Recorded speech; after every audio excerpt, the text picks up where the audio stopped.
Hello beautifuls, this is Aromie here and welcome back to Dandelion Wishes Rat to you. So last episode we found out that Jay is leaving us because June basically allowed him to be free. And now it's March the 11th. I don't think a lot happened off camera, I don't think so. I just collected a bunch of stamps and we got the heart meter, well, our relationship points with June to max as of now. But here we go. Hey, give me some of that. Jasul, just ask for an orange? Yeah. Hey Jung, I think Jasul's sick. I'm not sick. Not physically, I mean mentally. Is that supposed to be an insult? Since when did you eat oranges? Are you going through depression? There's a study result that says that cats eat vegetables only when they're depressed. Bunny, you actually read a study on cats? You must love cats then. Why would I be crazy enough to like cats? I just happened to stumble upon the study. Is me eating an orange a weird thing? I think it's even more weird that food giver is next to that young master rabbit 24/7. You're right. The three of them suddenly turned to look at me while I was peeling apples and at June, who was munching on the peeled apples. Why? Do we look weird? Food giver, you're really something. What do you mean? You drove that show-off rabbit out and took his place instead. That's not what happened, but I guess he could think that way since he doesn't know the whole story. Yeah, who knew that big rabbit would leave so easily? This just proves that rabbits aren't loyal. Funny that a cat should say that. Although I want to defend Jihei, I couldn't say what had happened. Bunny, are you saying that I look unloyal? I'm the most loyal cat there is. Jion is the most loyal cat? I'm not so sure about that. Jion didn't say anything and continued to concentrate on eating apples. After the incident, we never once talked about Jihei. But one thing for sure is that June is making an effort to do even the smallest things by himself. Actually, I feel quite proud of him. Of course, I still cut the apples for him, though. Maybe Hee-jung likes the little rabbit. Ow. Stirred up by Ji-yoon's comment, I cut my finger with the knife. What is he trying to say? Like him, of course. It's not like I don't like him, but if they were to ask whether I like him, then... Blood. June murmured monotonously. Blood? You're bleeding. My finger's bleeding. How clumsy. Hey Jung, are you okay? Hey, Band-Aid. Jisoo quickly got up to his feet to get the first aid kit. June grabbed my injured finger and stared at the cut. I'm fine, really. Huh? June took the finger and put it in his mouth. What? Whoa. Ji-yoon stared in amazement. What is going on? My finger is in June's mouth. It feels so... food giver. Jisoo, who was running towards us with a first aid kit, lost his footing and tripped. Jisoo, are you okay? The first aid kit box rolled on the floor. Damn, I checked because of you. What the hell is that rabbit doing? Jisoo shouted in amazement. June, my finger. I want to say you can let go now, but my face is burning up. This feels strange. Little rabbit, I guess you are a man after all. What the hell is going on? Stupid cat, I can't believe you can't even take something like that. You obviously need more studying to do. What are you trying to say? Jisoo looked dumbfounded. What? Then food giver and that rabbit? Jisoo muttered, still looking dumbfounded. No way. No way. It sure took a long time for your minuscule brain to figure that out. Then the food giver and that munchkin rabbit are just so basically they're a lovey-dovey couple. We're not lovey-dovey. I quickly pulled my finger away from June's mouth. Lovey-dovey. Are you okay now? I see. Then to that munchkin. Yep, just so you lost to the little rabbit. We all lost. What does he mean by lost? This can't be happening. No way, I thought he was the easiest one to defeat. What on earth are they talking about? I noticed June staring at my face. Right, he asked whether I was alright. Yeah, June, I'm okay. Thank you. June probably did that because he was worried about me. although it's something I can't quite understand. I'm going to cut them now. And June reached his hand out for the knife. What? June's going to cut the apples? No, you'll get hurt. But I can't have you being hurt again. But you'll end up hurting yourself. I think he might even just slice his finger off. I can feel several pairs of eyes on me from behind. Yuck, they're so mushy. Ji-yoon was looking at us. This is making me gag. Bunny, for once I agree with you. What did we do? This is really too much. Ji-sool, I can't bear to see you get hurt. But Ji-yoon, you'll get hurt. This house is really full of idiots. I see, I guess we were acting a bit mushy. I suddenly became embarrassed. I glanced at June, who was blinking with a blank look on his face as if nothing was wrong. That was very interesting. But it wasn't long enough for me to cut the episode off, so you guys can be happy about that. So I'm going to see you guys in a quick second. And we are back, and I have no idea what's going on because it's a black screen. The answer was inside you all along, and you only happen to realize it now. Repeating those words to myself, I picked up the phone. The answer was in me all this time, and even if Mom hates me for wanting to change, I can still live on. I am no longer... Mom, it's me. I'm no longer a child. I'm sorry for not having called you recently. I want to tell you something. I made an important decision for my future, though you may claim that I'm making the wrong decision. And although you may be right, I want to give it a try. I'm going to study art when I graduate. I could hear Mom's loud voice over the phone. So you went out of the house just to do that? Do you even know how much I invested in you? Private kindergarten, speech class, English class, and you're telling me that? Tell me what? Art? It still hurts to hear those words from Mom. Her angry words pierce my heart like a sword. But I guess it's wrong of me to expect something from you. Mom, stop. A distance began to form between us. Stop blaming Dad for everything. What? Are you out of your mind? Mom, I'm the one who's decided my life now. Even if I make the wrong choice, it was my own, not Dad's. Don't be afraid. I will always support your decision. Don't be afraid. I will be okay. You don't need to make choices for me anymore. I'm going to lead my own life now. Nothing will actually begin unless I make decisions for myself. So, Mom, can't you just watch me make mistakes and doing what I want?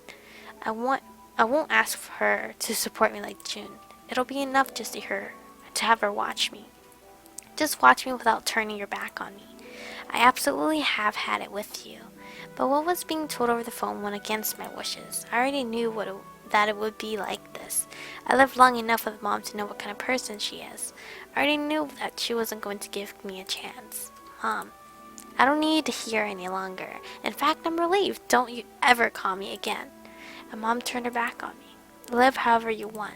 Mom is leaving me. And that was the end of our phone conversation. That's strange. I thought that once Mom leaves me, the world will fall apart. That it would be terribly lonely.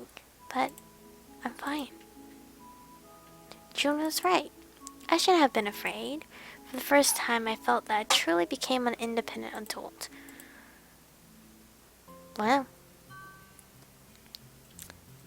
How about that? She's an adult now.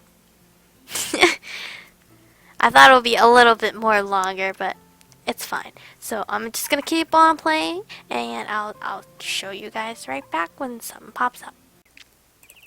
Alrighty. Finally, another cutscene since forever.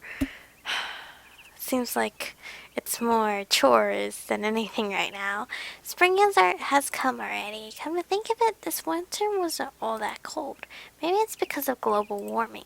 Greenhouse gas really should be reduced. Staring at the blue sky, I let out a random statement. June, who was sitting next to me, blinked his eyes. To my surprise, I was doing fine. Mom told me never to call her again, but for some reason I felt oddly calm. You look down, June murmured. Do I? I guess I'm just a little worried, but I feel that I've become a true independent adult now. June quietly listened. Choosing to become an adult is a lonely process, I think.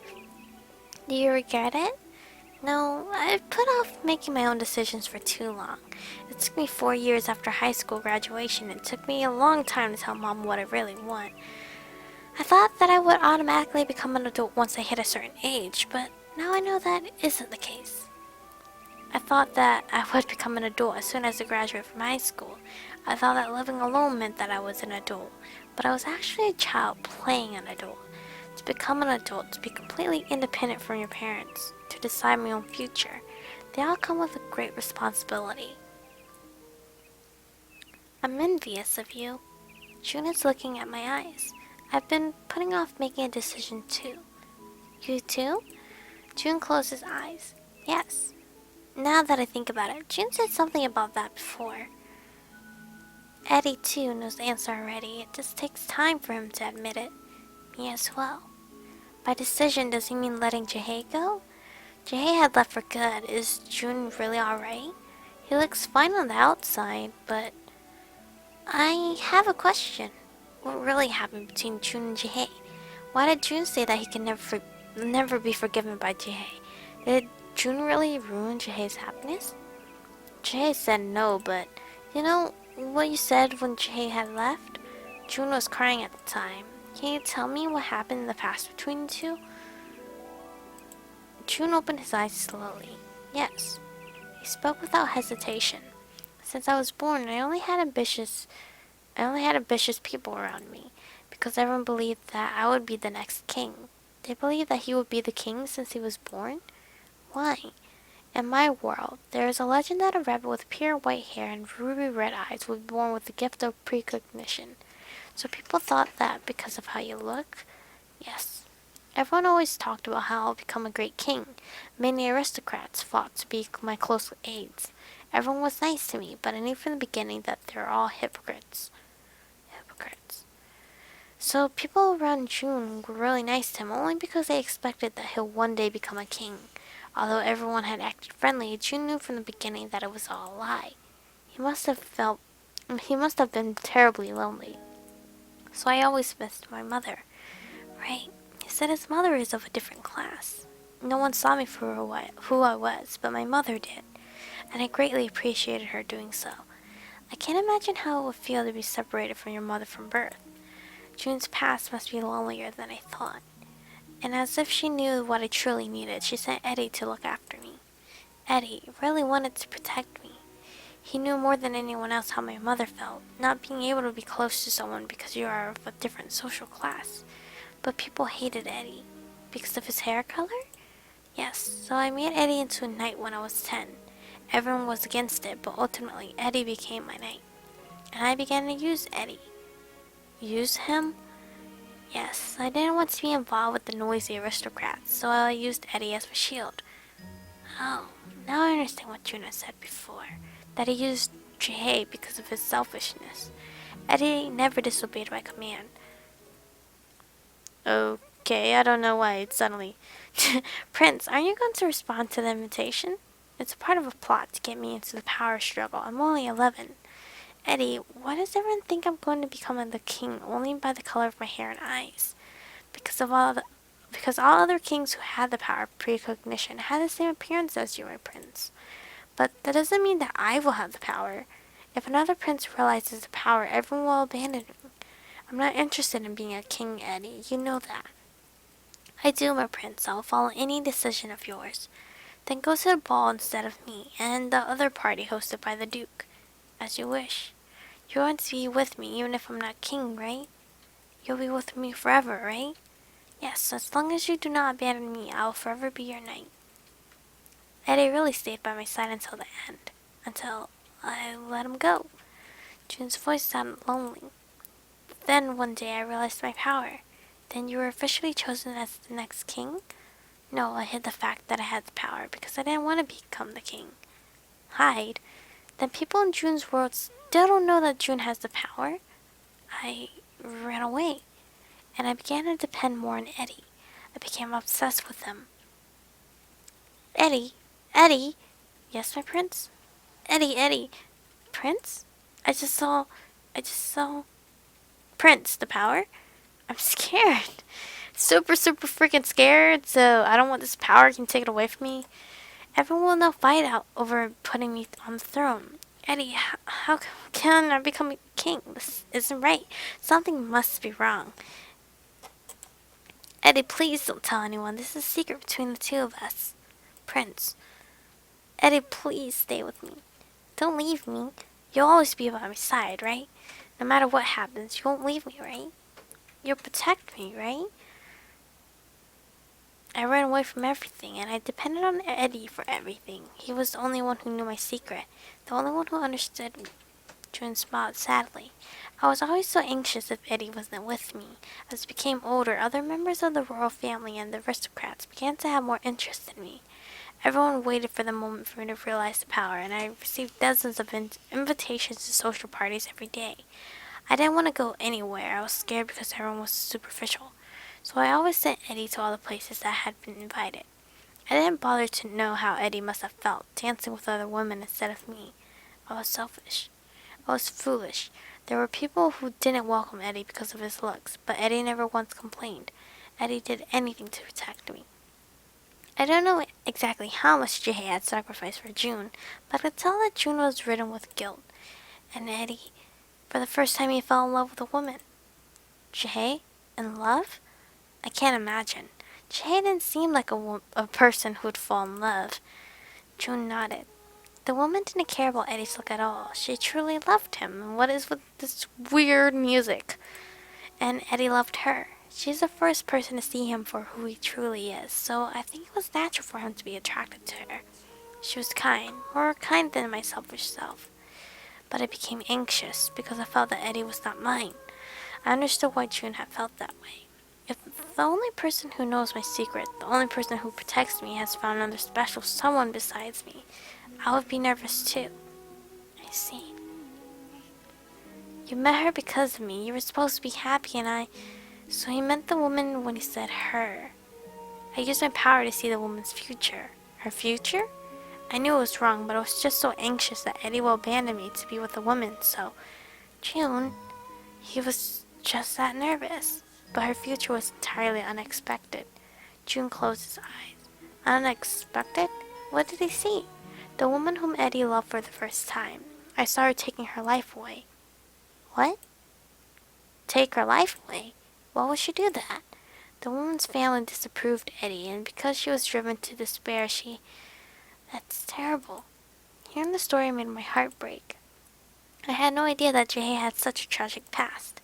But even after seeing that, I didn't tell anyone. I didn't do anything. June's face was filled with guilt. If I told her about it in advance, she may have been alive. I only thought about myself, that if she disappears, Eddie will be mine and will continue to protect me. I was selfish. Then the woman that Jay loved is... June nodded slowly. She's gone? And for the first time I saw Eddie falling apart. Jay fell apart. After losing his loved one, this is heartbreaking. Eddie said everything was his fault, and he said without me there is no reason for him to exist in this world. He said he should have died instead. He blamed himself. But Eddie can't die at his will as long as I'm alive, so Eddie continued to stay by my side. He stayed with me without any complaints. It's all my fault that Eddie is miserable. June stopped talking and hung his head. Jahei was suffering with guilt, but June as well. Jahei is the only person whom June could open up to, and because of his strong attachment to Jahei, he ended up hurting both of them. If June had not seen the woman's future, he wouldn't have felt so guilty like this. But because he knew he had suffered all this time, June acknowledged his obsession with Jahei and let him go. I want you to be happy. I mean it, Eddie. June's words to Jahei, those are from the bottom of June's heart. He truly cares about Jahei. I stretched out my hands toward June, who was trembling. I didn't want to see him being sad anymore.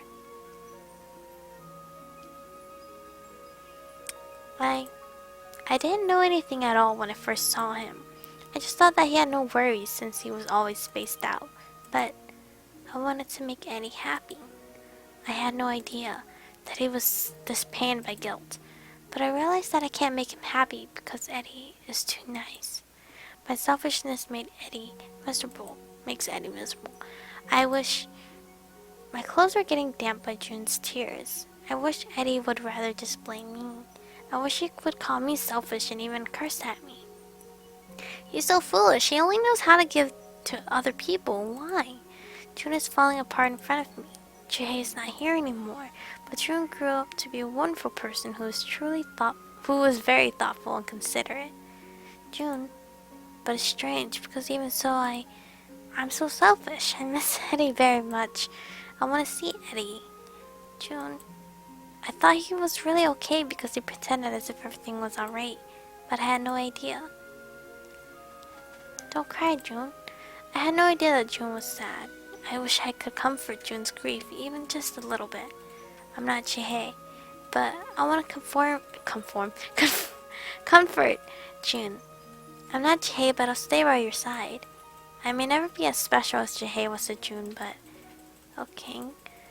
The least I can do is to accept June, even during times when he's vulnerable as he is now. Just as Chihei said, June will be kind and benevolent. Sorry, I can't even say that. King. And someday he will overcome his feeling of guilt and grow into a man of fine character. Please stay with me. Though he is crying in my arms now, June is and will continue to grow. That was very long, so I hope you guys enjoyed that scene. It wasn't even little. It'll make up for all the episodes before that I cut short. So thank you guys for watching. Stay beautiful. I'm gonna go rest my voice now because it's very late. Like you guys can see here, it's 22:05, 10:05 at night over here where I'm at. So I'm gonna go rest my voice, head to bed, and might do another session of recording some other time. So I hope you guys have enjoyed. Stay beautiful, and I'll see you guys in the next one.